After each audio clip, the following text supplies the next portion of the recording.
those computers that are connected to the internet, and you look at that ratio, you see that in those countries where there was already a fairly good amount of computer infrastructure, including Jordan, Qatar, Oman, the ratio does not increase significantly, meaning that most computers in these countries are connected to the internet.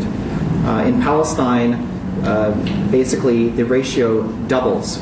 So there was a lack of internet connectivity in many schools in the country.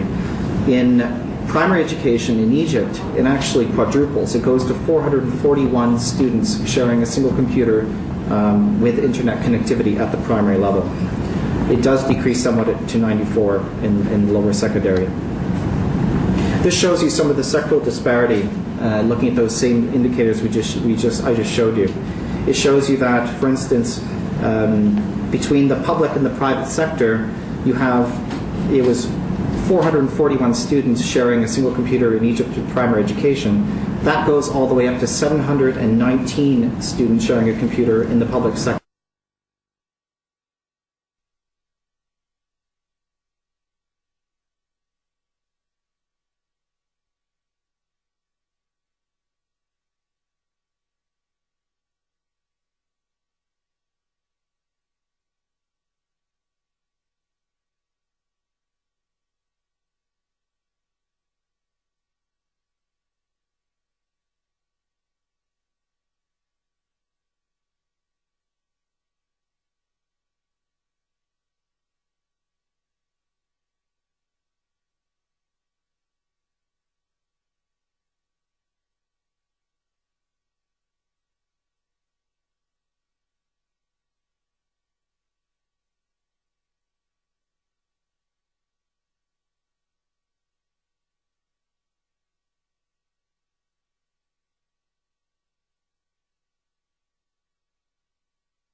is more than half in Oman and Jordan.